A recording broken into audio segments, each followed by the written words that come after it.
As I was telling him during the break, my wife and I will be celebrating our 18-year anniversary in January, and it keeps getting better and better. So it's really great stuff. Your wife deserves the round. That's exactly right. Amen to that. So we will now resume. Mr. President, can I give you council. can I give you a countdown? Oh yes, please. Please, Countdown. thank you. We're live in 5, 4, 3, 2, 1. All right, good afternoon, everyone. We will now resume our council session today on September 13th, and we begin with our public hearings, and specifically item number 6. This is a public hearing on an amendment to the county government's FY23 through 28 capital improvements program and supplemental appropriation number 2313 to the FY23 capital budget of the Department of Recreation cost sharing MCG number 720601 in the amount of $5 million. A committee work session will be scheduled at a later date. Persons wishing to submit additional material for the council's consideration should do so before the close of business on September 2022. We have one speaker for this public hearing, and that speaker is virtual, Michelle Lancaster. And you may begin your testimony.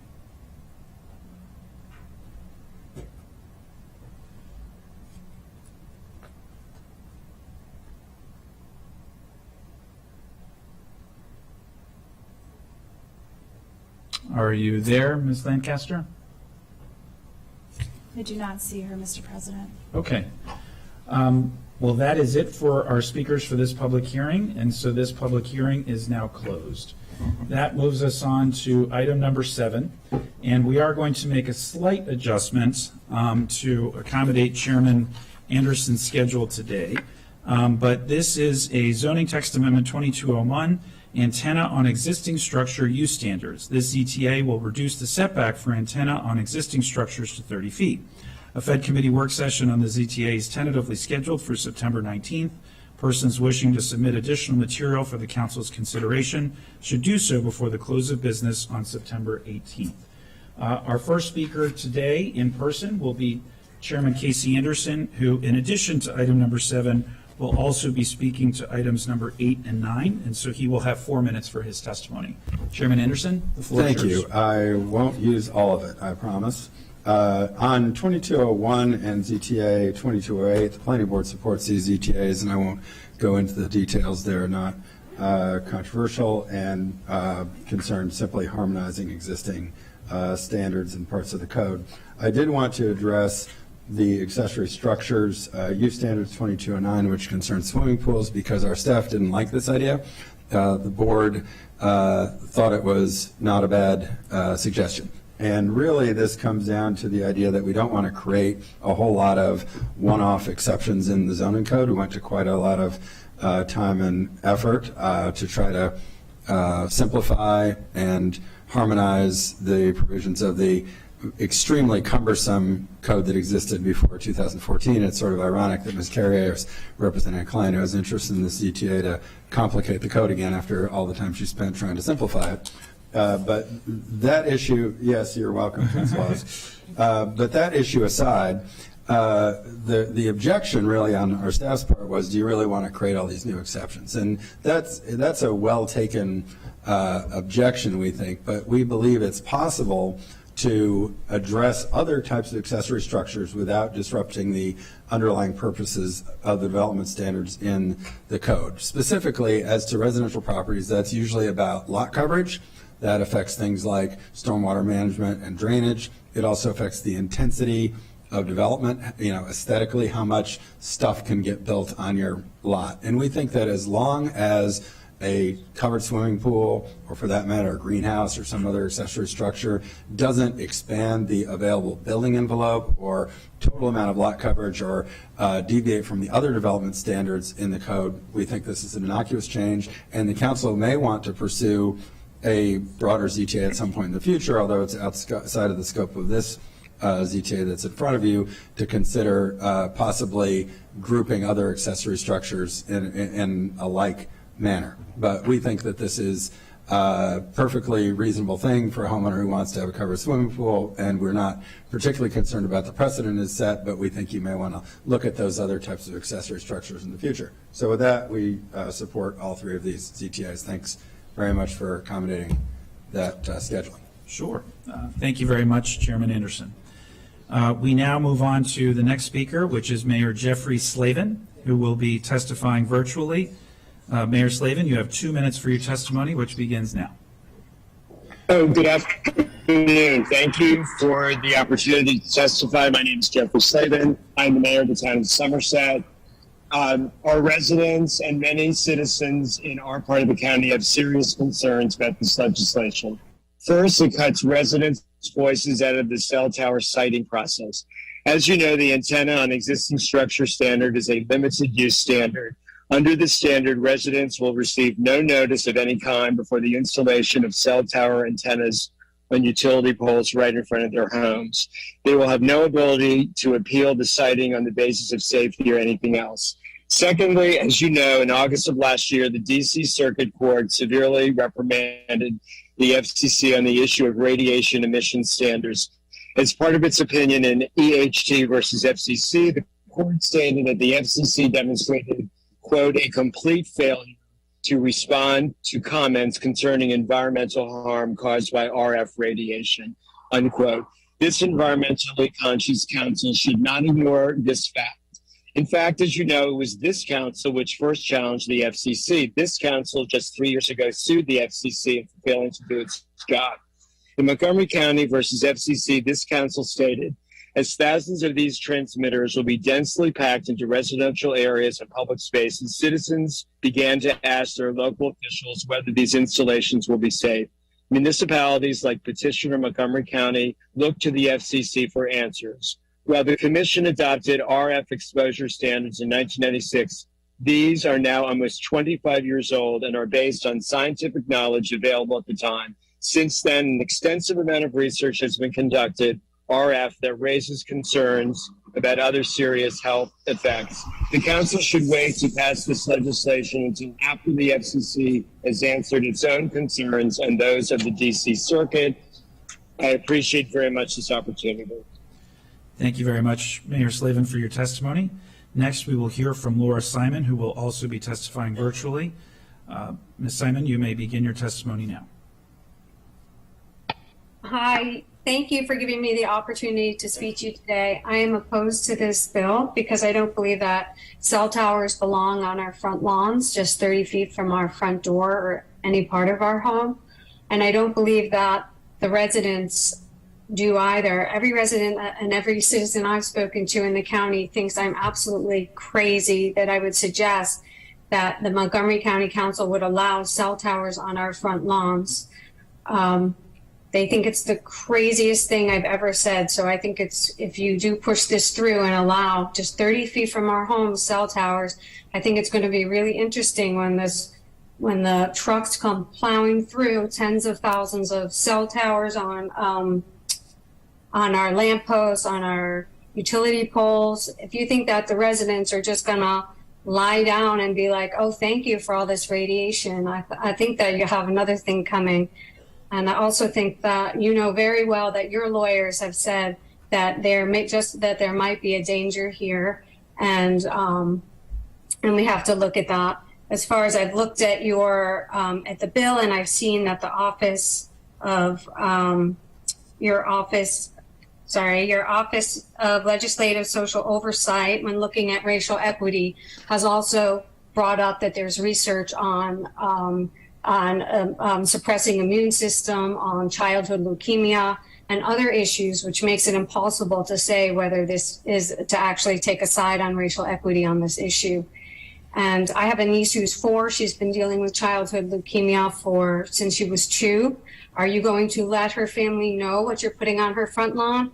Are you going to tell her what exactly the cell tower is, what type of radiation, how she might be able to protect her child, help her sell her home? I think these are things that need to be thought through before you put cell towers right on our front lawns, tens of thousands. Thank you so much. Thank you for your testimony. Next, we will hear from Deborah Norris, who will be testifying virtually. You may begin your testimony now. Thank you, Mayor, council members, and other guests.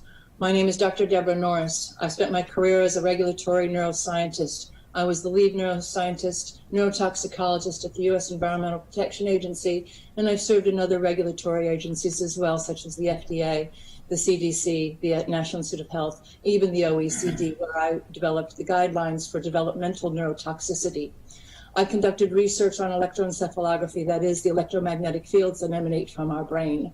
I'm heartened to hear the testimony of our mayor and Ms. Simon. I concur and I agree, and I think I represent the science behind what their concerns are.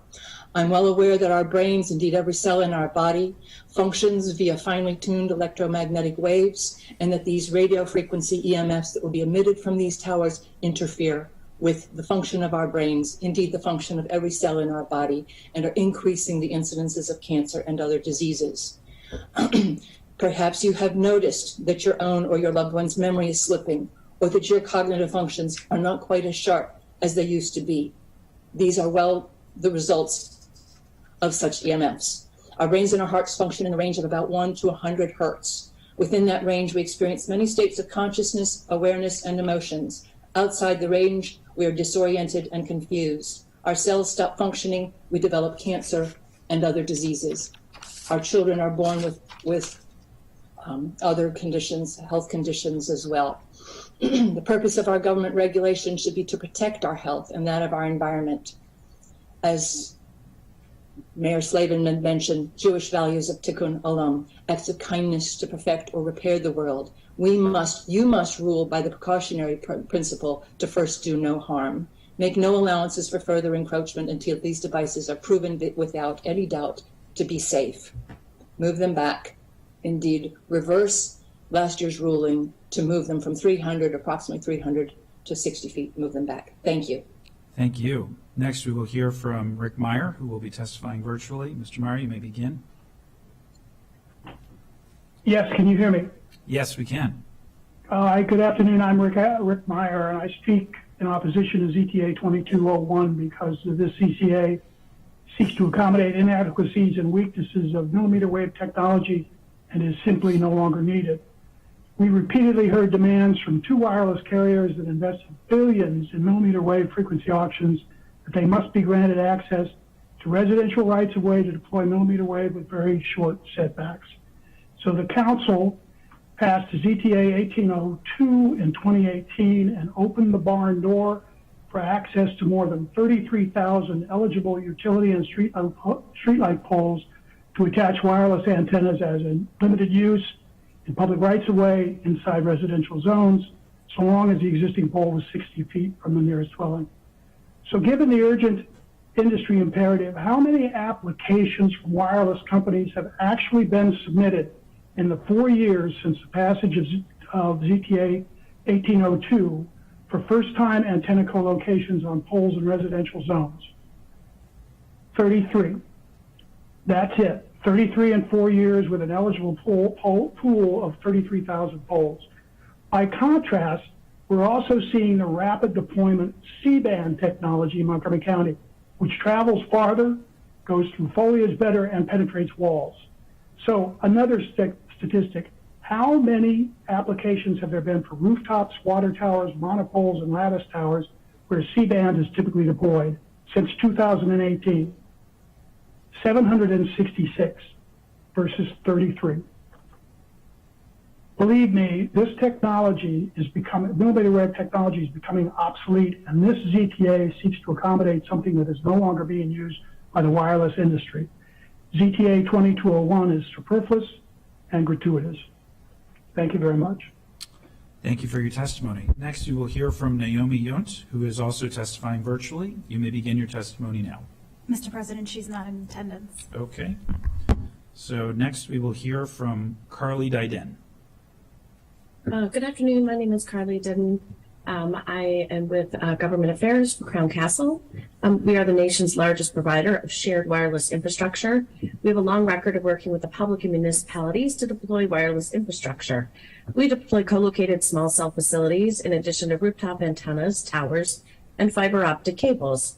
Our customers include public and private businesses, government entities, healthcare facilities, and educational institutions. Our infrastructure helps facilitate working from home, online learning, virtual healthcare, and countless other online and virtual services that are needed now more than ever during the ongoing pandemic. We continue to work closely with county officials and other stakeholders to deploy this infrastructure to support county residents, visitors, and businesses. We support proposed zoning text amendment 2201 that paves the way to increase wireless connectivity in the county. Many residents and visitors rely solely on their wireless devices to connect to the internet. Ubiquitous connectivity, like any other utility, is a requirement, not a luxury. We use our devices to stay connected from everywhere, home, work, and in the community. Crown Castle appreciates the steps taken by the county to support the more efficient deployment of wireless networks. The existing ordinances contain inconsistencies that are addressed by the ZTA. Specifically, if an applicant needs to install equipment 30 feet from a building, they must install a new pole or a replacement pole because under the current guidelines, the use of existing poles 30 feet from a building is prohibited. The unintended consequence is that applicants are incentivized to apply for a new pole or replacement poles even when there's an existing pole that is capable of hosting the wireless equipment at hand. Crown Castle constructs wireless networks looking first to co-location opportunities, using existing infrastructure in the right-of-way that can host wireless equipment. The ZTA will allow Crown Castle the opportunity to construct 56 new small cells using existing infrastructure located 30 feet from a building that will not require replacement. This means that wireless broadband service will be improved in 56 areas of the county without putting a shovel in the ground or adding new vertical infrastructure to the right-of-way. The demand for wireless services... Thank you very thank much you. for your testimony. Your time is up. Next, we will hear from Robert Jenku.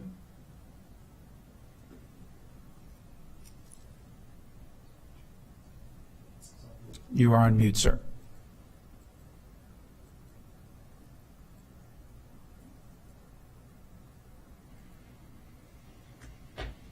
Oh, sorry, guys. No worries. My name is Robert Janku. I want Montgomery County to be a leader in telecommunications by showing how we can have the excellent communications without altering neighborhoods. Fiber to all premise. Industry has moving to longer range 5G signals outside of residential areas. I'm disappointed with how council members refuse to meet with constituents, reduced our speaking time from 3 minutes to 2, one making up total fantasies about health, one talk down to residents, misrepresenting the role of Mrs. Nadeau Esquire.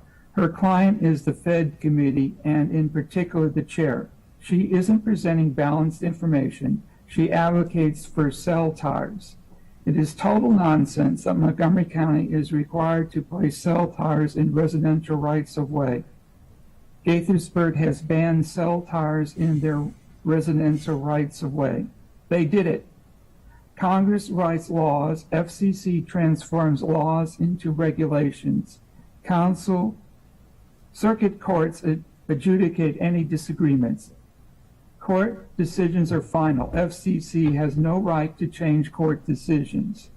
Court of Appeals for the Second Circuit rejected FCC's material inhibition standard. Clear Wireless versus Village of Lynbrook. Extenet versus Village of Flower Hill. The effective prohibition stands unchanged. You need to invite Andrew Campanelli or Scott McAuliffe to speak. Both are nationally recognized telecommunications lawyers. There is no legal or technical need for 2001. Don't waste your time on it. Setbacks from residential housing. Bar Harbor, Maine, 1,500 feet. Copiah, New York. Salazar, Oklahoma, Walnut City. Thank you. Have a good day. Thank you. Next, we will hear from Sue Present. You are on mute.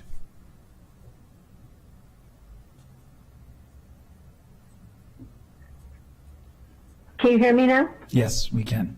Thank you. Good afternoon, council members. My name is Sue Present. Please reject CTA 2201. It threatens residents and neighborhoods. For example, this CTA triggers an FCC mandate, which forces street pole owners to accept antennas on their poles in our neighborhoods. For safety, the antennas go on replacement poles, which are taller and larger than pre-existing poles. Utility poles get replaced before antenna applications are reviewed or even submitted, and with no notice before DPS issues permits and the pole work commences, neighbors are blindsided. Neighbors are stuck with these replacement poles even when the antenna applications don't get approved. Neighbors are stuck with double poles too, because pre-existing utility poles languish for years after replacement poles have been installed. Double poles obstruct visibility and are deadly roadway hazards, and tree foliage gets removed from a radius of up to 15 feet around replacement poles and their electrical wires, diminishing health, comfort, and home energy affordability. OLO ignored reduced setback effects in the RESJ evaluation, but CTA 2201 poses disparate adverse impacts on persons of color and residents with lower incomes. These are persons who more frequently live in houses on smaller lots and with shorter front foot setbacks compared to the county's population at large in zones affected by the ZTA. OLO echoes the claim that this ZTA aligns with ZTA 1907's regulations. That's false. Utility poles and government streetlight poles are exempt. Essentially, as Mr. Reamer intended, ZTA's regulations regarding these street poles are impotent. Please reject ZTA 2201. Thank you. Thank you. Next, we will hear from Susan Laban. Hello. I'm Susan Laban, PhD, and I am opposed to ZTA 2201. I have 6 issues for today. First, I ask each council member to consider whether you are acting as a public servant or as a politician positioning for your next job or committee assignment. Is this another industry debacle like tobacco and opiate travesties, but even larger? How do the lobbyists and the constant barrage of 5G advertising affect each of you? You are accountable for your conscience and for upholding your oath of office. You don't have to agree with all of us, but you do have a fiduciary duty to find solutions that respect residents' interests. Rather than treating us as obstacles, think of us as your resources and partners. In the Environmental Health Trust versus the FCC, the court resoundingly criticized the FCC. The FCC was arbitrary and capricious. I urge the council not to act in the same manner. What problem are you solving? Wired internet is almost universally available in Montgomery County. Wired is 50 times cheaper, far faster, more reliable, more secure, uses less energy, and allows for wireless in one's home. Where are the county's climate and economic assessments? As per congressional testimony, 5G will not solve the digital divide. As for social justice, 2201 would disproportionately affect the vulnerable. The electrosensitivity is a medical diagnosis protected by ADA. What about the county's legal exposure for costs from dislocation, harm, and even deaths for thousands of residents? Hundreds of thousands of residents may be affected by 2201. This is not a trivial administrative correction. Vote your conscience. Please cancel all action and vote no on 2201. Thank you for your testimony. Next, we will hear from Susanna Goodman. Hi there. My name is Susanna Goodman. I'm from Chevy Chase. So last summer, this council passed very permissive legislation allowing cell towers everywhere throughout the county. Then just days after that, the DC Circuit issued an opinion which threw into question the safety of all of those towers. They were responding to a case litigated by the Environmental Health Trust with amicus from the Natural Resources Defense Council. The FCC, which sets cell tower radiation standards, is now under court direction to show that its cell tower radiation standards are adequate. Therefore, this legislation is premature. Let's not ignore what the DC Circuit Court said about the FCC. In its opinion, the court cited a complete failure to respond to comments concerning environmental harm caused by RF radiation, end quote. The FCC has been directed to, quote, address the impacts of RF radiation on children, the health implications of long-term exposure, and the impacts of radiation on the environment. The FCC has not yet responded to this very serious reprimand from the DC Circuit Court. We sincerely hope this council will not give short shrift to the opinion of the second highest court in the land. Until the FCC has answered the DC Circuit Court, this council should not put the public at greater risk. Thank you. Thank you. Next, we will hear from Theodora Scorado.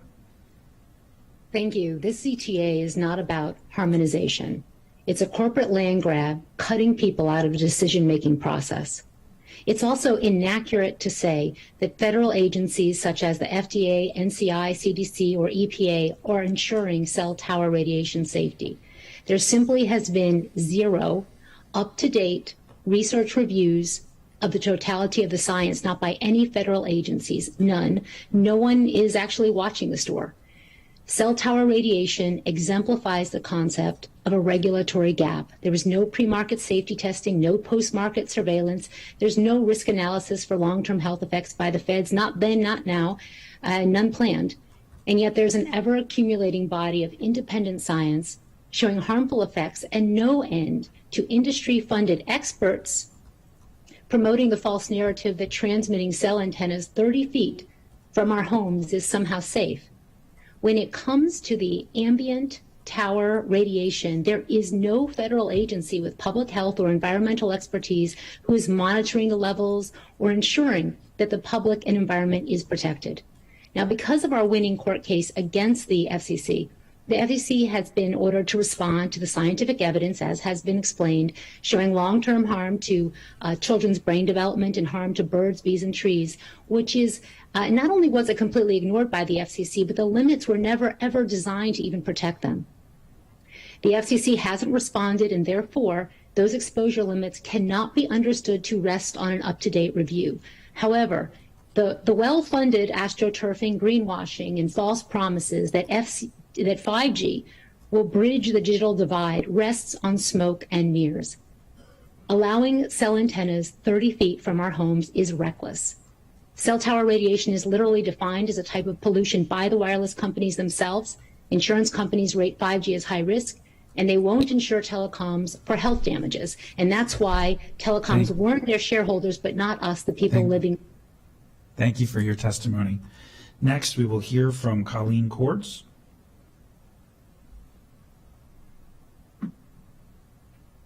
Speaking for Community Division for Tacoma, can you hear me? Yes, we can. Okay. Could you start the clock again? You're breaking up a little bit. Thank Sorry. you. Please resist a false rationale for why ZTA 2201 is no big deal, why it can be quietly rushed through. No, it's not just a technical fix of ZTA 1907. Evidence shows there was no accidental technical mistake in the final language of 1907.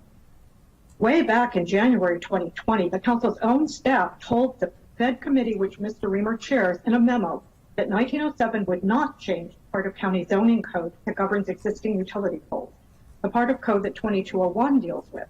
Council staff repeatedly included that fact in memos to Mr. Reamer's committee and the full council. The county executive, in written comments to you a month before you passed 1907, also noted it. So Mr. Reamer and the full council were informed several times over the year and a half before you passed 1907. 2201 cannot be honestly characterized as correcting an accidental oversight in that law. This is an entirely new proposal. And what 2201 proposes is not a minor change. It's a big deal for the huge number of residents who don't want cell towers on poles 30 feet from their bedroom windows. In fact, it would be a major change in county zoning law, not something the outgoing council should rush to pass just before your terms end. We urge you to cancel all action on 2201. Encourage the incoming council to thoroughly review all zoning and regulation of wireless facilities. One priority, correct the out-of-control situation with rooftop antennas on multifamily residential buildings. Many, if not most, of these buildings are in residential zones affected by this proposed DTA. is passed, residents in these buildings may find new pole antennas beaming into their windows in addition to antennas over their heads. No one will monitor any of them. Why is no one making sure residents are not being illegally exposed to radiation levels that exceed federal safety limits? That's the kind of fix we need, not 2201. Thank you so much. Thank you. Next, we will hear from Anna Olson. Hi, my name is Anna Olson, and I'm opposed to ZTA 2201. Why are you pushing for fast-tracking the rollout of 5G antennas when there are so many reasons to slow down? Why would you push this ZTA at a time when we're experiencing the beginnings of what may be the most significant energy crisis in our lifetimes?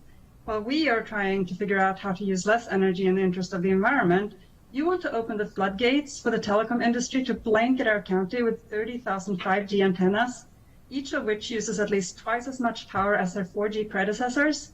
Why? Telecom hired analysts are already telling their clients to prepare for significantly higher energy bills as a result of 5G deployment. Who do you think they're going to make pay for that? Your actions, unleashing what to them is nothing but an unlimited opportunity for more profit, will lead to skyrocketing energy use, skyrocketing electricity prices, and we will all pay for that. Why are you pushing so hard for this now? If you truly cared about climate impact, wouldn't it make sense to postpone a decision on this and have a climate impact assessment done once it becomes required on January 1st, as per your own unanimous vote?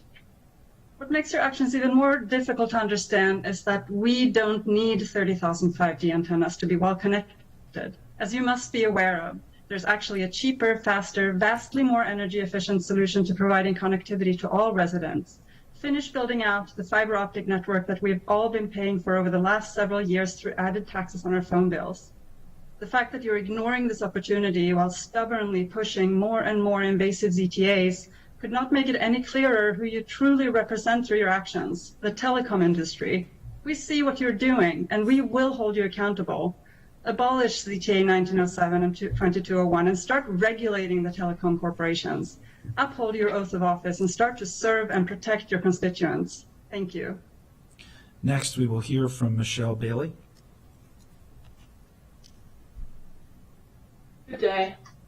I'm Michelle Bailey from Silver Spring. I'm opposed to ZTA 2201.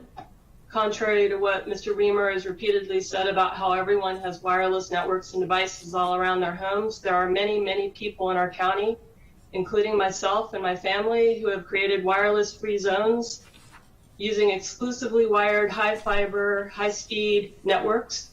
3 years ago, we were forced to move from our wonderful home that happened to sit in the center of the radiation cone from over 40 cell antennas mounted on a high-rise across the street. After careful searching and moving twice in 1 year, we now live in a radiation-free home, and we have largely recovered from the many negative health effects that we were suffering from our previous home, including insomnia, heart palpitations, severe headaches, ear ringing, and worsening thyroid disease, all of which, by the way, have been documented in peer-reviewed scientific studies as effects of living in constant 24/7 RF radiation. The so-called science that the lead sponsor of the ZTA constantly refers to comes from Gerald Bushberg, a well-known industry consultant at Crown Castle and wireless companies going back decades. As Thea Scarrato has already explained, we are still waiting for the FCC to justify or provide a reasoned explanation based on the science for its RF limits. By enacting ZTA 2201, you are actively taking away our right to choose to live in a healthy home by giving telecom corporations free rein to put a cell antenna on any utility pole in our county, and removing a right to receive prior notice for residents or any right of hearing or appeal. You will be forcing us to live in 24/7 radiation against our will, or force us out of our home and the county we love and have called home for 30 years. I urge you to consider the wide-reaching consequences of your actions as you vote on 2201. You are accountable for every single one of them. Do the right thing. Abolish the unneeded and unfair ZTA 2201. Next, we will hear from Catherine Cateson, who is here in person.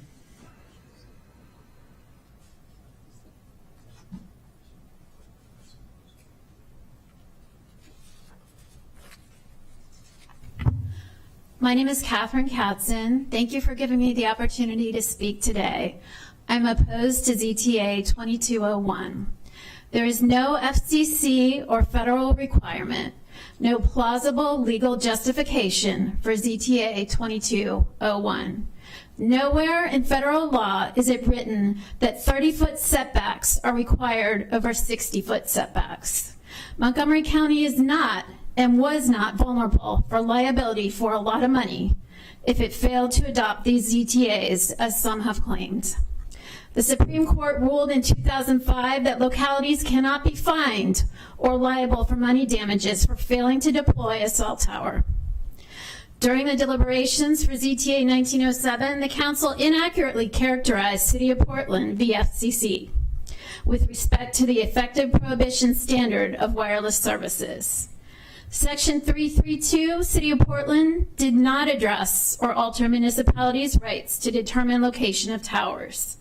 For this section, the Fourth Circuit, whose rulings govern in Maryland, has defined effective prohibition as a total lack of coverage, which is not our situation in Montgomery County, where we already have extensive 4G and 5G coverage.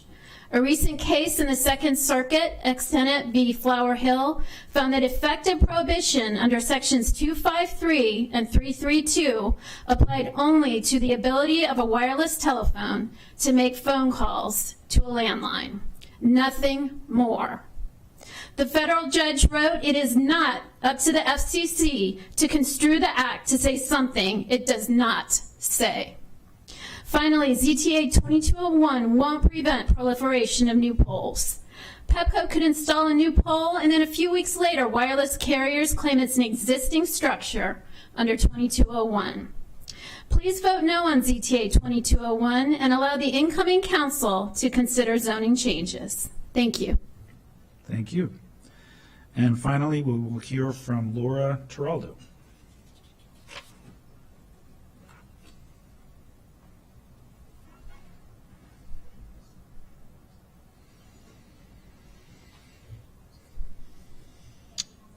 You have to hit the button by your microphone there. There you go. Got it. Thank you, Council President, Vice President Glass, and council members for the opportunity to speak with you today. My name is Laura Tiraldo. I am the Executive Director of the Maryland 5G Partnership. I'm here today representing over 35 organizations statewide across industry sectors who came together in support of expanding connectivity throughout the state. Several of those partners are here in Montgomery County and in support of ZTA 2201. For our partnership, it's simple. It's about connection. We know it didn't take living through a pandemic to show us all how important connection and connectivity can be, but it certainly made us pay attention and realize how much we rely on it, not just for FaceTiming with our loved ones, but for remote work, for learning, for reaching our medical professionals, and participating in our economy. As that demand for mobile data continues to grow with more devices connected to wireless networks than ever before, the county's ZTA 1802 and 1907 have been critical steps towards ensuring Montgomery County is future-proof and has the wireless networks it needs now and will need to keep residents and businesses connected and safe. But as you've seen, the existing zoning ordinance contained inconsistencies addressed by ZTA 2201. And there's incentive to apply for new poles or replacement poles even where there are existing poles that would work. ZTA 2201 solves for discrepancies between new, replacement, and existing poles, which will ultimately reduce the proliferation of infrastructure in the right-of-way and enable that much-needed capacity to provide the connectivity we all demand today and the needs of our citizens and our future. It's about improving and enhancing patients' care. It's about improving citizens' safety. It's about public safety officials having the access to the best resources and real-time data they need to ensure the best outcomes in emergency situations.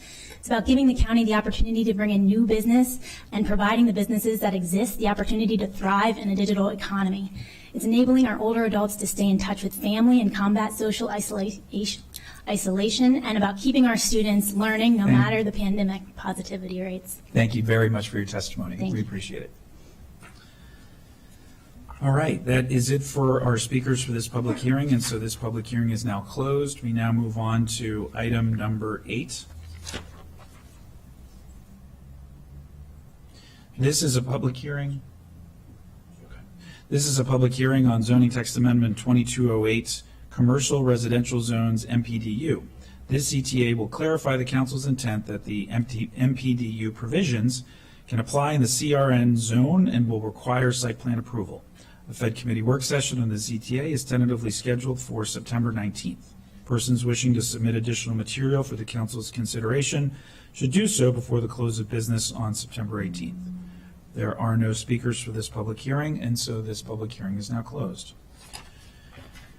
That takes us on to item number 9. This is a public hearing on zoning text amendment 2209, accessory structures use standards. This ETA will allow a cumulative footprint of up to 1,200 square feet if the property contains a pool enclosure, as long as the pool enclosure is transparent or translucent and has a maximum height of 7 feet. This ETA also contains provisions limiting the size of the other accessory buildings. The Fed Committee work session on this ETA is tentatively scheduled for September 19th, 2022. Persons wishing to submit additional material for the council's consideration should do so before the close of business on September 18th. There is one speaker for this public hearing, and I'd like to invite Ms. Francois Carrier to give your testimony.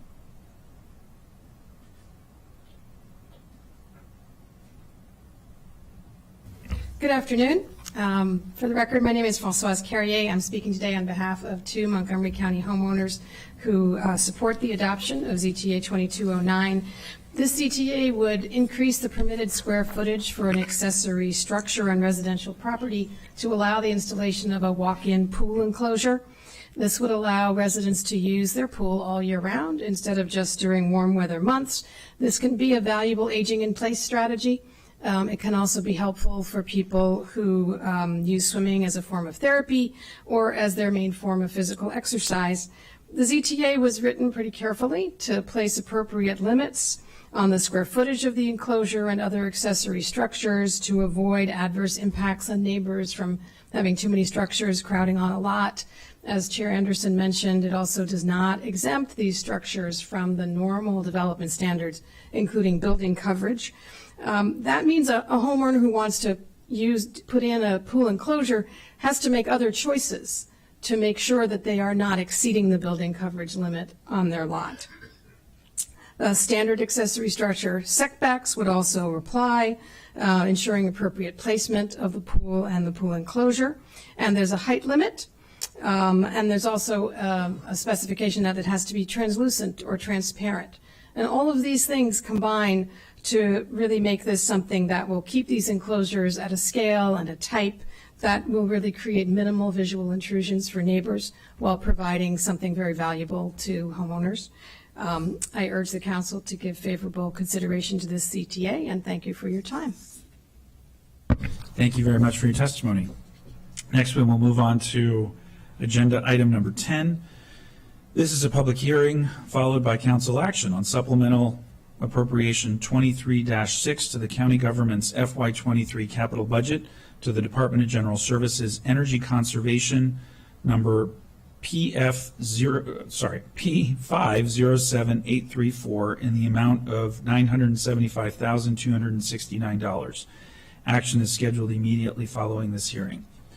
There are no speakers for this public hearing, and so this public hearing is now closed. Can I get a motion to move forward this supplemental appropriation?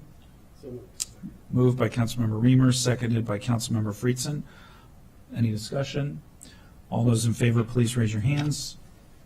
And that is unanimous among all those present and virtual. That takes us on to agenda item number 11. This is a public hearing followed by council action on supplemental appropriation 23-7 to the county government's FY23 capital budget for the Department of General Services Exelon Pepco Merger Fund, number P362105, in the amount of $636,971. Action is scheduled immediately following this hearing. There are no speakers for this public hearing, and so this public hearing is now closed.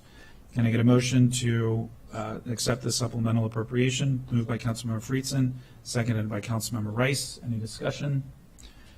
Seeing no discussion, all those in favor, please raise your hands. And that is unanimous among all those present and virtual. Great. So, thank you everyone for your public testimony today. We now move on to item number 12 on the agenda, which is our district council session. This is an action. This is a resolution to extend the time for council action on Thrive Montgomery 2050 plan from September 16th to the close of business on November 15th, 2022.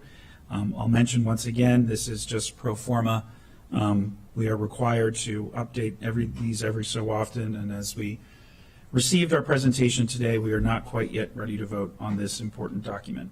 So can I get a motion to moved by Councilmember Rice, seconded by Councilmember Katz. All those in favor, please raise your hands. That is unanimous among all those present and virtual.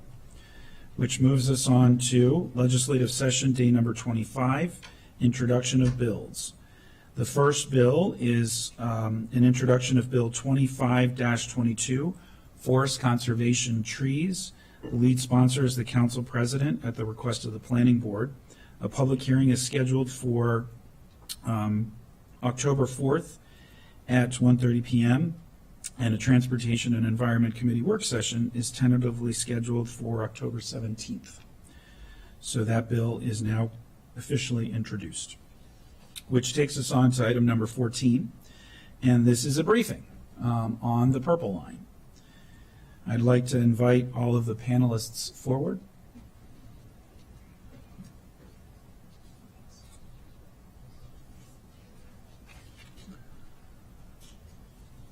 As the panelists are moving forward, I want to welcome all of the representatives here today and thank them for their collaboration and partnership with the county. I often refer to this term, but I learned a long time ago that the word suffer is rooted in the Latin word for patience. And so I know our community has been waiting patiently for the last couple of years as this project has hit the pause button. And we received some good news recently, and we look forward to expanding on that good news to get some more details from our representatives here today. Dr. Orlin, I will turn it over to you to make some opening comments, and then I will ask our guests to please introduce themselves. Dr. Orlin. Thank you very much. Good afternoon. As you know, the Purple Line Transit Constructors, the group that was building the line, left the consortium about 2 years ago. There has been some work done by MTA since then. But what used to happen here prior to the pandemic and prior to the Purple Line Transit Constructors leaving the consortium was that the council and or the T&E committee would have semi-annual briefings on the Purple Line. So this is the first meeting the council's had in well over 2 years. And the hope is that we would continue to have every 6 months an update from the group to get to the construction. The newest schedule, and they'll talk about this, would have the project finished in the fall of 2026, 4 years from now, which is about a 4-year delay from what the original schedule was that was laid out by Governor Hogan many, many years ago.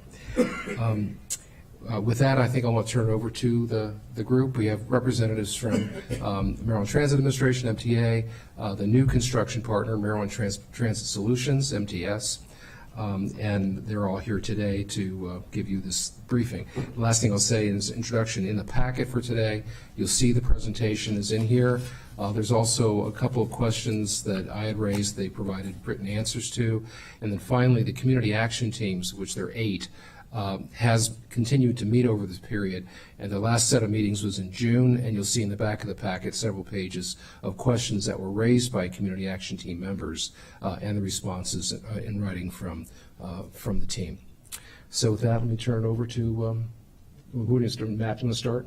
Yeah, absolutely. The button is actually right by your microphone. There you go. Cool. Sorry about that. Well, good afternoon. My name is Matthew Pollock. I am the Executive Director for Transit Development and Delivery with MDOT MTA. I guess we're introducing each other, so I'm going to pass it to my left and introduce Terry. Thanks, Matt. I'm Terry Godey. I'm the Project Manager for MTS. Doran Basso, the CEO for Purple Line Transit Partners. and Hugo Fonterroch, Deputy Project Manager for MTS. All right, with that, I should say, this is my first opportunity. I can't speak for everyone, but this is my first opportunity speaking to you all in person, so I appreciate that. Haven't figured out how to tie a tie yet, so maybe for the next one in 6 months, I will have my tie tied and ready for you. It's a relatively short presentation we're doing today. We'll do a few more introductions, so there's some extra people here. Then we'll go and give an overview of what's been going on, and then we'll take a look forward and where we're going in the immediate future. So next slide, please. Again, for the record, I'm Matthew Pollack. I am also joined today by Ray Biggs, who is our project director with Maryland MDOT MTA for the Purple Line. Next slide. Oh, one back. Doran introduced himself. We're also joined by the Chief Technical Officer, Dan Norman, with the concessionaire team, Purple Line Transit Partners. Next slide, please. And you met both of our members from MTS, Terry and Ugo. So we'll go straight into the presentation. A little bit of motherhood and apple pie. We are all hopefully familiar with our 16.2 mile, 21 station Purple Line. We're running through a dense, well-populated corridor, vibrant communities in Montgomery County, and we pass through a bunch of them and head on into Prince George's County, running through Bethesda, Tacoma Park, all kinds of really neat places, and lots of connections. Next slide, please.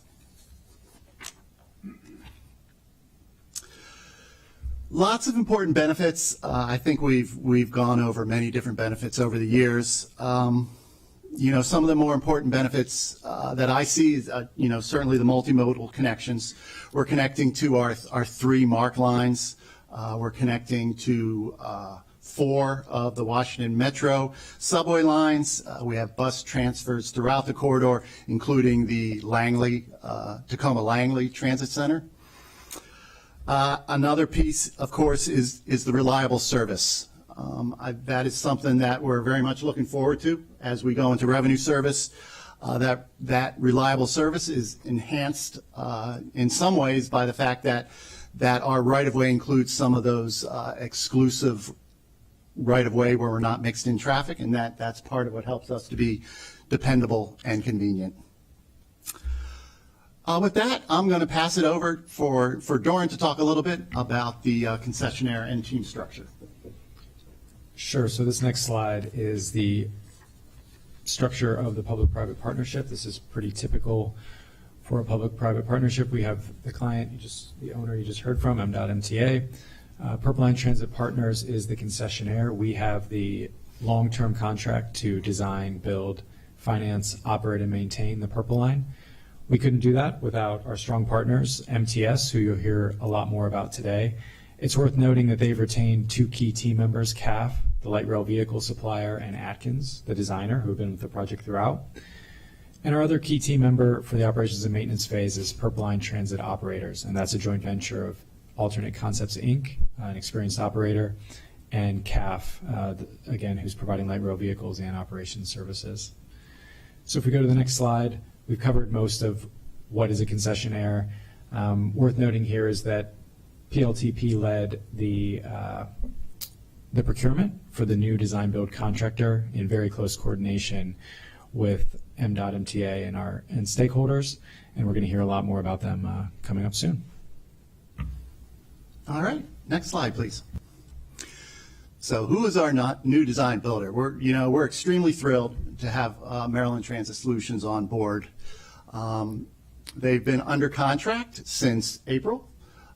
We got past the Board of Public Works in January, and now we have 2 strong teams helping us get to the finish line. That's Dragados USA and OHL USA. Those 2 teams have some tremendous experience.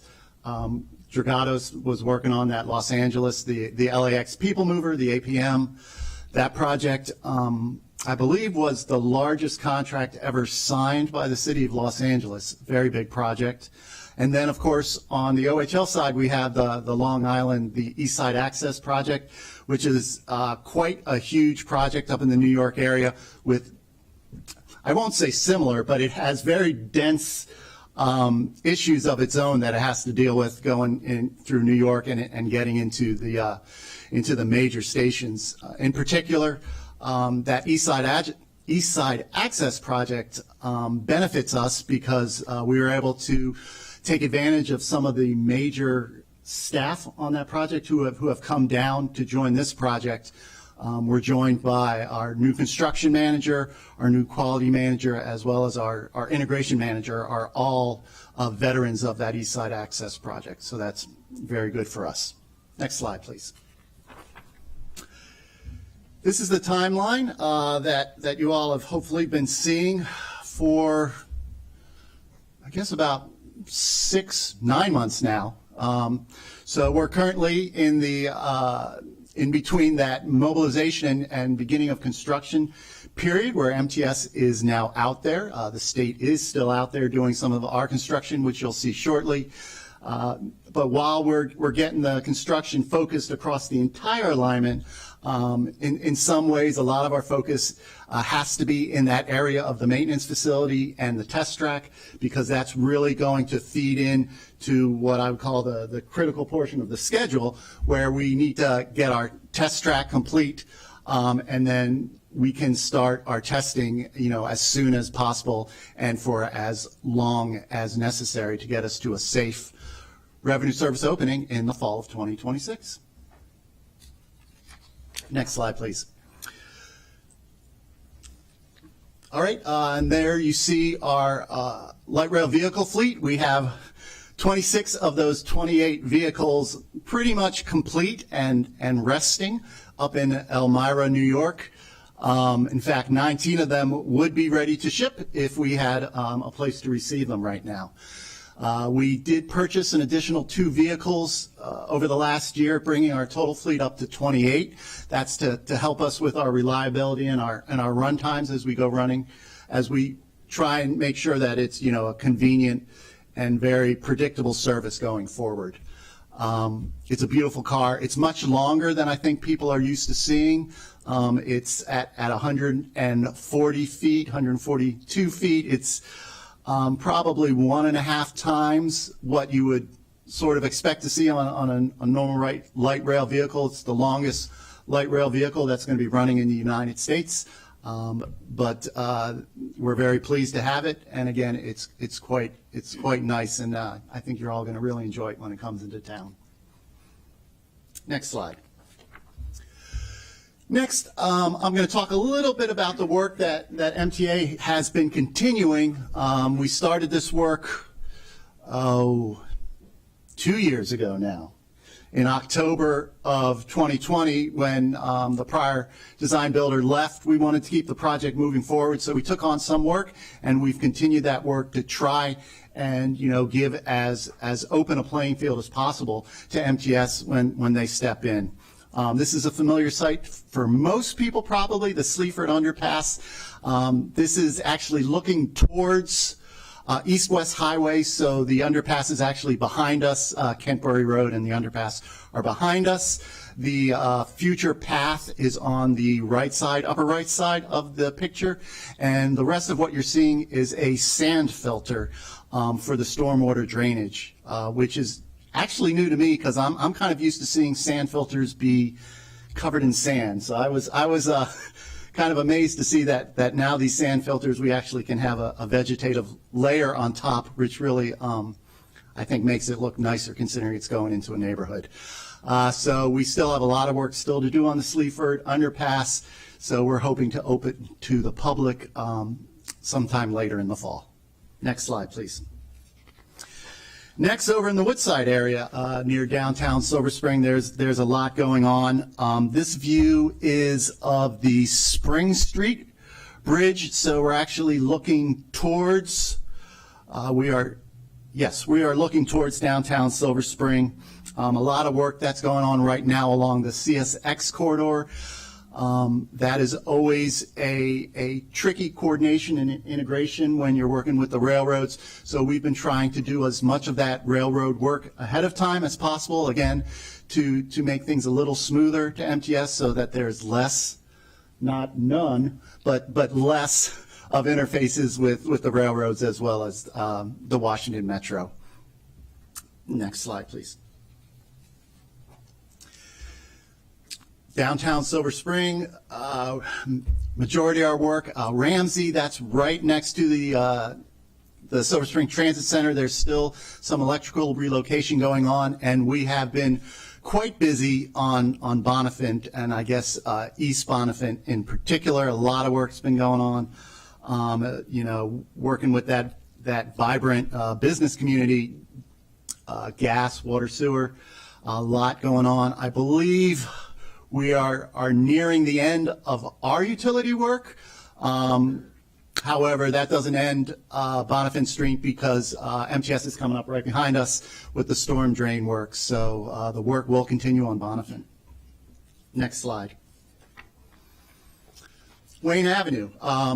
That's an area of concern and an area of focus to Montgomery County, primarily, not only because it's a busy corridor, but of course you have the Silver Spring International Middle School right across the street from where our Dale Drive station is. A lot of work been going on there. The sewer work is continuing.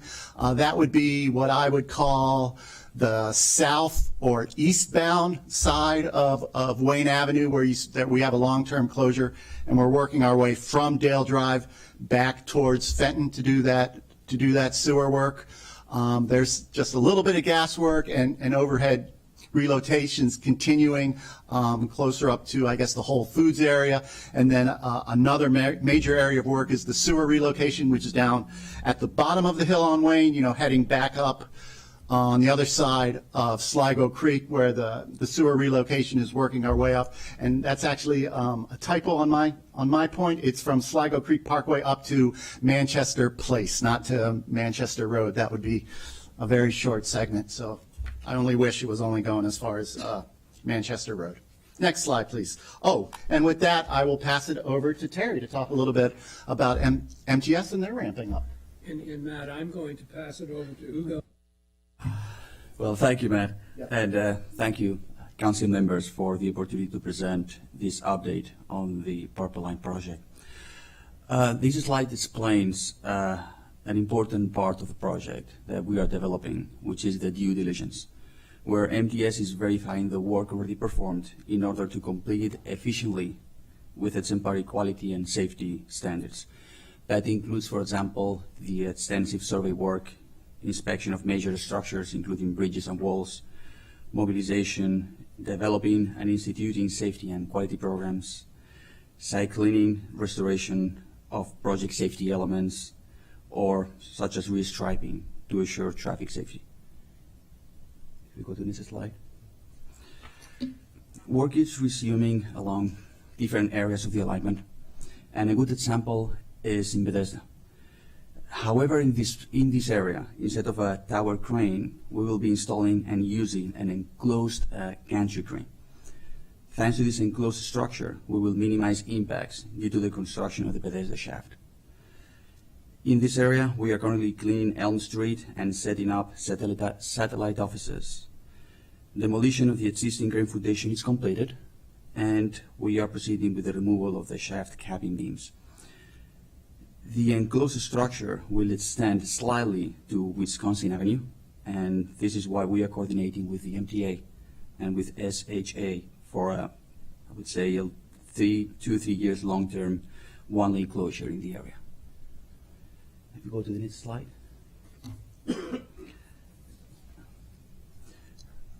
In this area, pedestrians will be directed around the re-established work zone to cross Wisconsin Avenue at the signalized crosswalks. A few weeks ago, the Purple Line team met members of the county at Jones Mill Road. Concerns were addressed the following week, refreshing crosswalks and cleaning and re-striping the area. We are currently working on Jones Mill structure. We already installed forms in preparation of the deck pour, and we are currently planning several utility locations in the area. Next slide. Around 400 feet east, we have another structure we are also currently working on, which is Rock Creek Bridge.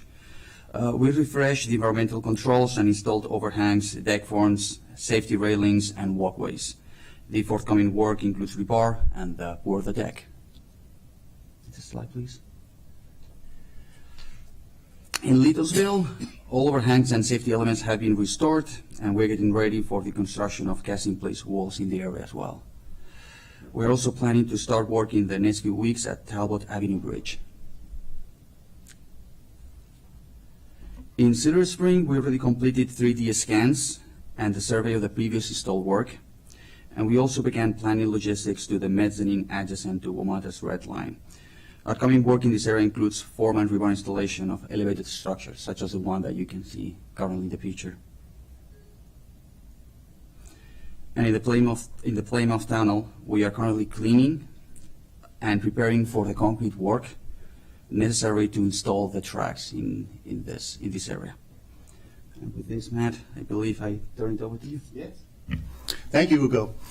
So, I mean, the really big message from Hugo's presentation is that MTS is going to be over the entire alignment, and that's really, to me, the exciting part, because when we as the state were managing the work, we were not really set up to do everything and be everywhere at once. So we had to be a little bit more focused in the work, but now that we have MTS back and our design builder and concessionaire are running things again, we should see construction everywhere, and it's I think it's going to be a good sign. It's a positive sign, and that's how we're going to meet our schedule going forward. So with that, I will turn it back over to Glenn. Well, this is really the opportunity for council members to ask any questions they may have. I'll just start off by saying that one question that's been raised by many, many people, and I've raised it also in my questions, was when can the trail open? Because the Capitol Crescent Trail, well, the construction of the Purple Line largely will be done about a year and a half before it opens for revenue service.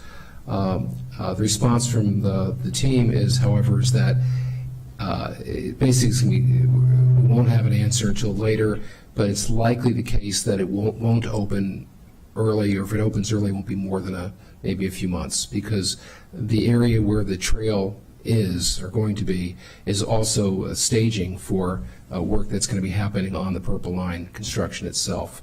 And I even asked, was it possible to actually have the trail open on days when work isn't happening on construction, Sundays or holidays? The answer there was no, also because they're going to have construction equipment out there. There'll still be a construction zone. It wouldn't be safe. So I know that's not what you want to hear, but it is what the team is saying. They did confirm that the fall of 2026 is the likely target for opening. They haven't settled on a revenue fare structure yet as to what would be charged to the Purple Line, whether it's something like a flat fare or if it's a graduated fare like you see on Metro Rail. That's yet to come. So there are a lot of questions that folks have which they're not really prepared to answer yet at this stage. But really, this is your opportunity to ask again about the team members or the upcoming schedule or anything else is on your mind. And hopefully we'll continue to do this kind of briefing every 6 months, whether it's the full council or T&E committee. Is up to you. Great. I've got a couple colleagues in the queue. I'll just start with a couple questions myself. Thank you very much for the presentation. It is very exciting to see that we're back on track, pun intended. We've had construction sites that have been on hold now, inclement weather, all of that. Has there been an assessment? I'm sure there has been, but what is the assessment and evaluation of the project as it currently stands? Are there any concerns about delay? We had supply chain issues obviously throughout the pandemic. Are there any concerns that do you know exactly what you're going to be facing, what you're getting yourself into now that all the assessments have been done?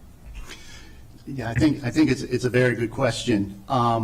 We are still comfortable with the schedule as it's presented, but we also know what our challenges are. Our challenges are as simple in some cases as concrete pipe. which is still having, half to a full year delays. And so we're having to work around and find our ways to supplies. It's also, making sure that we're going to get to the full staffing levels that we can, that in the early stages, ramping up is quite okay, but, more and more and more is going to be needed, and so it still remains to be seen whether the full workforce is going to be available. I don't know whether Terry has anything he wants to add on it. No, I think you said it perfectly, Matt. We have we have spent these past months since April putting ourselves in a position where we're absolutely sure that we can start the work and not shut it back down for something that maybe we didn't think of and plan. So we have been very deliberate, and now we're starting to see the fruit of that. We talk about mobilization. Weekly, I get the latest numbers from where we are with folks. We're right now today over 100 management level folks. That's both project and construction. And our labor force has grown now to 70 plus. And that's MTS. We do have some significant subs that are in the project that are mirroring some of those forces. So we're in a position where we totally understand what the challenges are. We think that we have mitigated those challenges, and we're truly ready to go to work and not disappoint. Terrific. And just to put in a plug here, so obviously the communities, it's great to brief us, and we will certainly be the messengers and extend this information to our constituents, but I'd recommend that you work with our Department of Transportation and, of course, our regional service center directors, who have a really robust list of community and civic associations who are going to be very interested in the progress firsthand. And so these briefings are terrific. I agree with Dr. Orland, we should continue them, but to the degree to which it's possible, and there's, mistrust. And so I think there's an opportunity to break through that by keeping people informed, even when you always don't have the information, just letting folks know that you don't have it. I think that'd be helpful. Thank you. Appreciate that. I'll turn it over to Councilmember Friedson, followed by Councilmember Rice. Well, thank you very much. I am sorry, this is my fault. I had offered the opportunity to our Transportation and Environment Chair to I make will some happily comments. yield to my colleague to the east. We'll start with the Silver Spring slides, and we can move over to the Bethesda slides next. Nope. And we can meet in the middle at I just asked Liddensville. if I was on the list. Yes, and it's my fault. The coffee hasn't kicked in this afternoon. So, Chairman Hucker. Yeah, you and me both. Mhm. Thanks, Matt. Thanks, everybody, for being here. Thanks, Glenn, for preparing this and setting it all up. It's great to see you all. It's great to see the project moving forward again. Councilmember Reamer and I are growing old, watching this project, advocating for it. I was at my first rally with Governor Glenn Denning at the Langley Park stop. So it's been very dispiriting to all of our residents across the county to see the delays for so many years, and also very gratifying to see progress moving forward with a new construction team. So we're really glad to have you here. We're longtime supporters, all of us, of the Purple Line. This council and the previous council voted to make it our top transportation priority, and our top ask to the state. Over and over in multiple priorities letters and many advocacy meetings. So you're among friends, and we're going to continue to do everything we can to try to hold your feet to the fire and make sure we don't see more delays, right? So we heard fall of 2026. Everybody's nodding that we're going to stick with that, right? Many of our questions were asked in writing, and appreciate your responses to that we'll be able to share with the public as well. And Glenn anticipated the question we all have about the opening of the trail, because that's at the top of mind for many of our constituents. I want to bring up pedestrian safety and pedestrian access. Many of us have been in touch with you, I'm sure Councilmember Friedson too, on that topic. But while we've been on walks together, Matt, in the neighborhood, and you've been very responsive to some of our neighborhood leaders and state delegates, we still have real problems every single day. And I run through these areas, Wayne and Sligo, Manchester Place, Littonsville, and certainly now around University Boulevard with the construction starting there in the Long Branch area.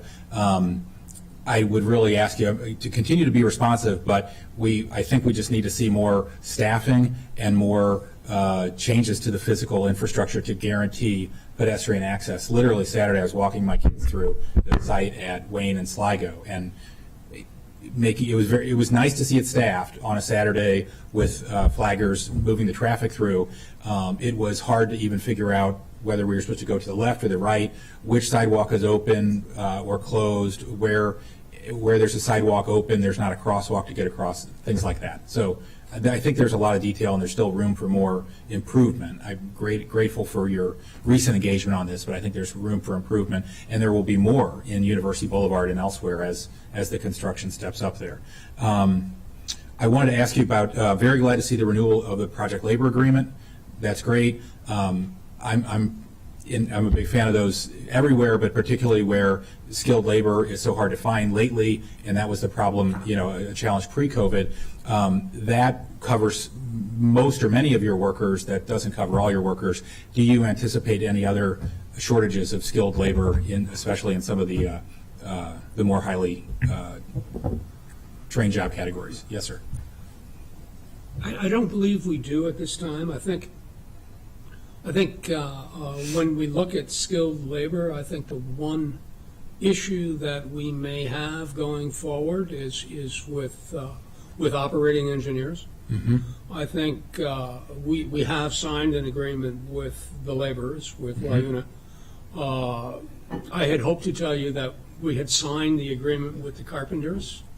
We had one more round of relatively minor comments with them. Mm-hmm. And then we'll go and chat with the operating engineers as well. We do hear that there is a shortage, Mm-hmm. maybe an extreme shortage of skilled operators available. So we're assessing how we deal with that. Mm-hmm. And we will, but that's if we have a concern, that's where it is. Okay. Both operators and operating engineers. Yes. And you're still in discussions with the carpenters? We are. We had a couple of minor comments back and forth between us and them this morning. I'm quite confident that agreement will be signed. In the UOE as well? Yes, LaUna. Okay. We have LaUna you signed, but agreement the signed. operating engineers you're in discussions with still? Yes, Right, operators will be next for us Okay. to chat with. Great. I think Glenn asked my question about the trail. I think I'm good, Mr. Chairman. Thank you all. Thank you. Councilmember Friedson, followed by Councilmember Rice.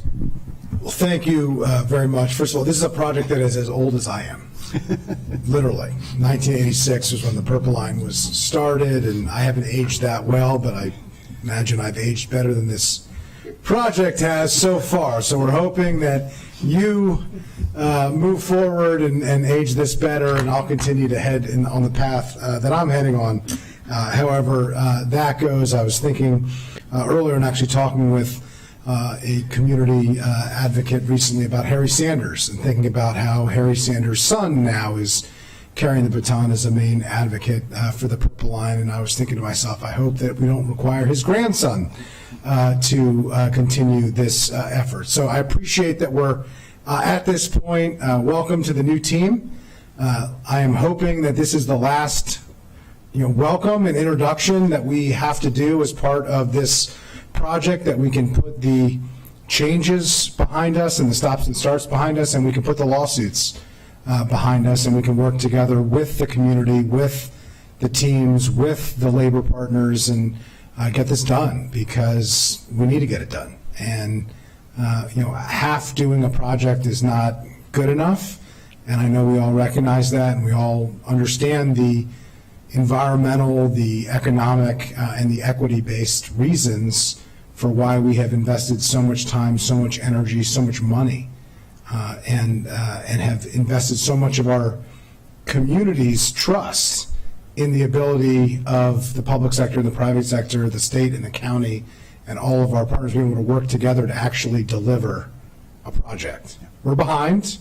we've got some trust to make up for, and I am hearing from you today. I've heard from you in prior conversations your recognition of those challenges. So that brings me to my first point. I'll end on some of the positive changes that we've seen, some of which were discussed in the presentation. But Dr. Rowland did mention both the chair and my questions about the trail, a critical east-west connection between our districts and between Montgomery and Prince George's County as part of this, as part of this project. Originally, when we had spoken with the prior regime, there was a commitment that once the trail was completed, there would be a 12 to 14 month period of testing of the trains, and that the trail could be reopened with intermittent closures required for construction, tweaks and changes and, equipment as needed as part of that testing, but that the default would be to open the trail at the earliest possible moment where safety could be protected, which of course we all recognize safety issues. That commitment is now gone. I just want to reflect that. What I'm hearing now is that maybe a couple months before the opening, which is now 4 years delayed, in 2026, that the trail can be open. I just want to ask what has changed and why portions of the trail, if not the entire trail, as the default, can't be open during that testing period. I understand during active construction, you can't, you don't want to encourage people in a construction zone. But my understanding, unless I missed something from the original commitment that was made to me privately and publicly multiple times, of that aspect of once the testing starts, 12 to 14 months prior to opening, why the trail can't be open. Yeah, absolutely, council member. I would say, I'll say first of all that that we are unable to make any commitments as far as opening it early. So to the extent that that does differ from past statements, then absolutely it's a different statement. I think we don't have full transparency into what type of construction was being viewed under the prior design builder, and actually how they were planning to complete their construction without having to use those access points. We haven't set up the P3. It wasn't planned in that fashion to restrict the usage of that area for construction in order to complete it. And so we're not really in a position at this point to make any changes that would in turn impact the sequencing of MTS or their construction plans going forward. And so we can't make that commitment that it would be safe and available early. Okay, I'm going to strongly urge you to find any and all opportunities to be able to open the trail. And I wouldn't say early, I would say prior to the completion of the train project. For many residents, the trail is just as important and will be used just as much, if not more, than the Purple Line itself. They are seen, these were sold as two sides of the same coin. We get a new and improved trail and a great train, and we need both. And so in the chair's district, in my district, people use the trail not just as a recreational opportunity. This is how they get to school. This is how they get to work. This is how they have lived their everyday lives. It has been robbed of them with the commitment to be returned better after a temporary period of time, and that temporary period of time is getting longer and longer and longer, and it would really go a long way to restoring the trust that we all need to do some work here to rebuild within the community, to demonstrate that there's a recognition of that. So I'm going to want to really urge you on that point, because it is a change from what was committed here at this dais and in private, and it needs to be address, and it is a very, very significant issue for a lot of residents that rely on that trail as part of their everyday lives. So I want to note that. I do want to thank you for your efforts. Speaking of community engagement, it was mentioned earlier, the intersection of Jones Bridge and Jones Mill Road, the Copeland Terrace community is one of the most impacted communities by Purple Line construction, and really appreciate the work that has gone in since the new team has been in place. There has been a change to how those engagement efforts are happening. It's appreciated, and it's seen now that school is back in session. It's going to be especially important to make sure that that ongoing communication is happening for safety of everybody on your teams and in our community. And so I just want to make sure that we're, continuing to have that. That wasn't a one-off, effort or series of conversations. That's going to be an ongoing commitment. So I'm seeing nodding. I want to reflect in the record that you're committing to that, this community in particular, and communities more broadly, as Council President noted. But I did want to acknowledge that there has been, positive progress on that. I did want to ask about the trains. You mentioned the trains. They're basically done. We'd have them here. I'll note the difference. We have one transit authority that can't get trains and another transit authority that has trains but can't use them. If only we could combine those two, we'd have the type of transit that we all want and need in the county. But what's the life cycle expectancy generally of a light rail vehicle? That's a fabulous question. I think that these vehicles in particular, I think they're 40 years. And that's pretty typical. You see vehicles, we've all ridden WMATA, and we see vehicles that are now 40 or 50 years old that have been heavily used, and some of them certainly show signs of age and maybe misuse. I think these are different vehicles. They see a different type of service. So 40 years is pretty safe. They'll go through a significant overhaul over periods of time, where the trucks, the wheels will be replaced, that type of stuff. The power facilities, but 40 years is safe. Mr. Balso, did you want to chime in too? You can tell how excited I am about the vehicle. I just want to note, that's one of the benefits of a P3, right, is there are service standards and performance metrics that we have to meet. Those haven't changed as time has gone on a little bit. We still have to maintain the proper condition of the vehicles and the system and hand it back to the state in the same condition as we had promised previously. So I think, that is one benefit of a P3, that you have that dedicated and reliable service level. But the idea, I guess, to make it more specific, the idea that a 4 or 5 year sitting on a shelf, with a car, that would be a problem. If I had a car that was being reserved for me for 4 or 5 years till I was ready to use it, by the time I received it, I'd want a different car. Sure. Or else I'd want to be paying for a used car. Sure. These vehicles are being well exercised. I mean, there's little train pelotons up there, and they're not sitting there growing old and stagnant, and they're also still very much state-of-the-art vehicles. And these are fabulous vehicles. And they're expected to be state-of-the-art vehicles 4 years from now. We should all be proud of what the vehicle looks like and how it'll operate. Sounds good. I look forward to seeing what a 142-foot vehicle looks like on light rail, because I haven't seen that before. Maybe we should invite you for an opportunity to go up to Elmira and actually see the train. It sounds good. I did campaign work in 2008 in Pennsylvania, just south of Elmira, New York, so it'd be good to be back there. Last question, Wisconsin Avenue lane closures and pedestrian detours, like some of the other areas in downtown Silver Spring, downtown Bethesda in particular, these are hugely disruptive areas because of the amount of foot and vehicular and bicycle traffic that they get because of the density of these areas with businesses and with residents.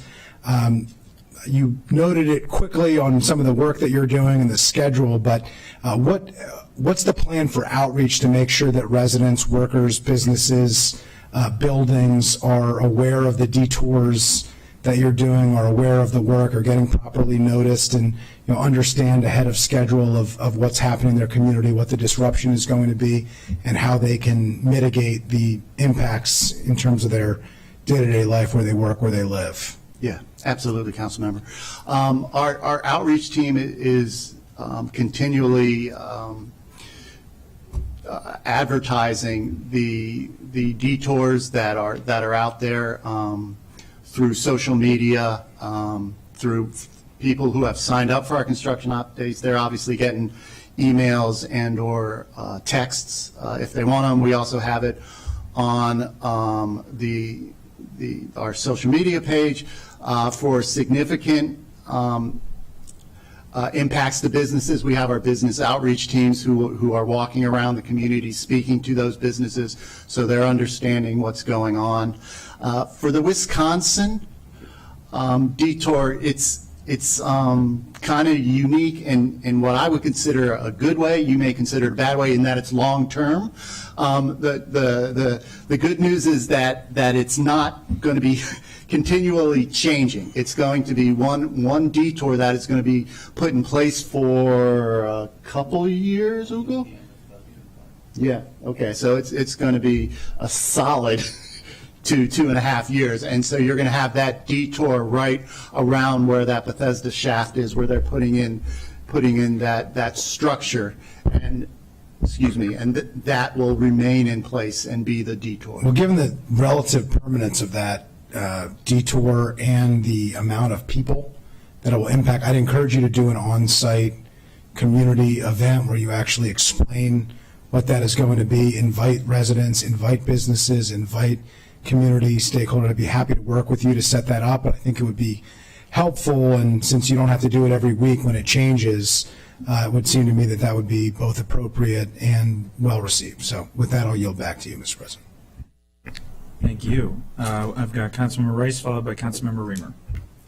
So I'm going to be quick. My colleagues have asked a lot of questions, and being born and raised here in the county, as Councilmember Friedson has, this is a long time coming, and so we're very happy to see us finally on track.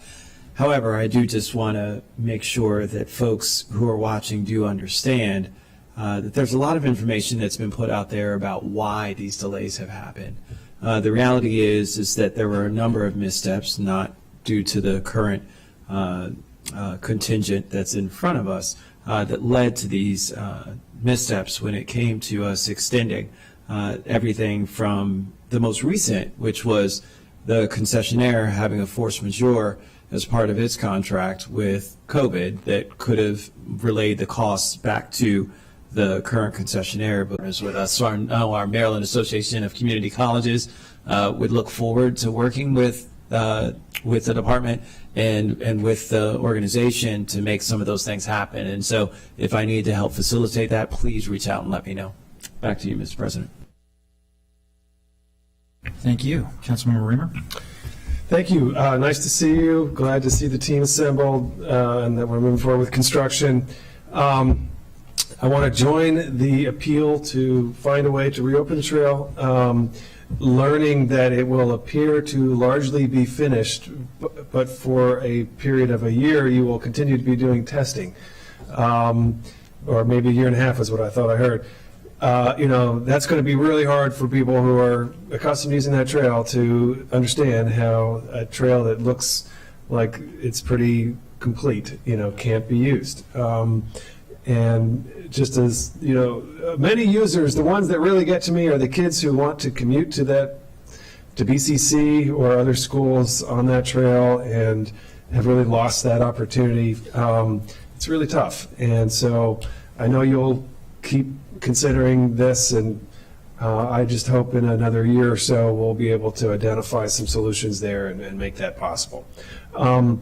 I wanted to ask about the lead time for ordering cars, additional cars. I was always, I felt like it was a reasonable compromise when the governor said we're not going to purchase enough cars for 6-minute headways, we're going to stick with 8.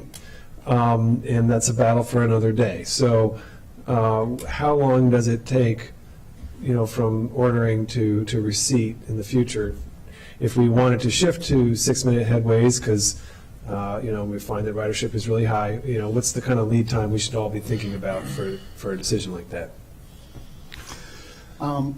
Terry, do you want to talk? I think there's certainly there's different ways to look at it, whether there's options or if you're purchasing vehicles new. I don't know which you were going to touch on. I guess where I was headed, Matt, was once that vehicle style is totally manufactured. And again, there's 28 of these vehicles. This is a new vehicle. It's never been built this way. Imagine the company's hoping that other lines will use it. Yeah, Councilman, parts and pieces of the vehicle, some significant parts and pieces, are similar parts and pieces on other vehicles, but body components, interior components, those type of things are more one-offs. So where I was headed was, as long as the assembly line is assembling that vehicle, to add vehicles to that order is relatively short, maybe 2 years to 30 months.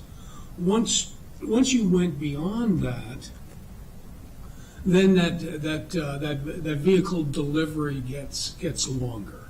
Okay, but 19 of the vehicles are already complete, and there's only 9 or 10 more, right? So, well, seven of them are there in Elmira being assembled in various degrees of assembly. The 2 vehicles that were ordered by MTA here in the past year, those vehicles are very, very early in the process, finishing design work, that type of thing.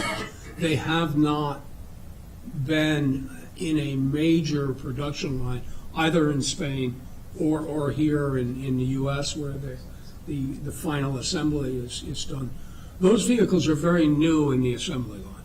Okay. So I guess where I'm headed is, if in fact a decision was made over the next 2 to 3 years to add additional vehicles to the 28, that would be a much shorter timeline for delivery of those additional vehicles than if we get beyond, and let's call it, I think it's actually fall of 2025, when the 2 additional vehicles are here on the site. So the assembly line will wind down after delivery, and it could be very expensive or time-consuming to restart it. And so that's not good. That's actually not what I was hoping to hear.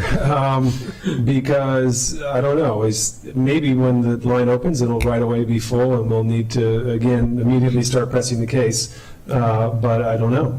Glenn, anything coming? By my math, it looks like we need 9 more cars to be able to operate 6-minute headways. It's about a third more cars than we have than what's been planned, including spare.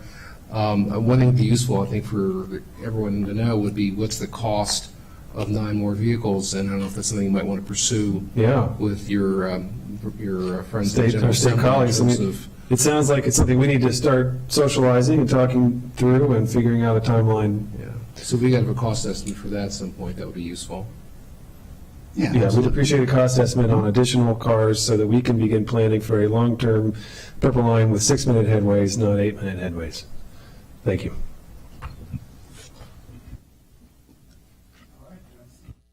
Sorry, I don't see any other questions from colleagues. Oh, Dr. Orland? I just have one more comment follow-up from Mr. Friesen's comment. He mentioned that the Purple Line started as a concept in 1986, actually started in 1985. So I think what you could say is that the Purple Line and you were conceived at the same time. Well, on that note, I digress. Yeah. No, that's right. Yeah. I think those jokes have left the station. That's right. That's right. Yep. All right. Well, thanks everybody for that briefing. We look forward to the ongoing, hopefully good news, and we will be following up on progress. Thanks a lot. All right. I now need a motion to go into closed session to discuss the appointment, employment, assignment, promotion, discipline, demotion, compensation, removal, resignation, or performance evaluation of an appointee, employee, or official over whom it has jurisdiction, pursuant to Maryland Code General Provisions, almost there, Sydney. General Provisions, Article 3305, B1I. Topic is a personnel matter concerning one or more specific appointees, employees, or officials. I have a motion from Councilmember Katz, seconded from Councilmember Rice. All those in favor, please raise your hands. And that is unanimous among all those present and virtual. We are adjourned.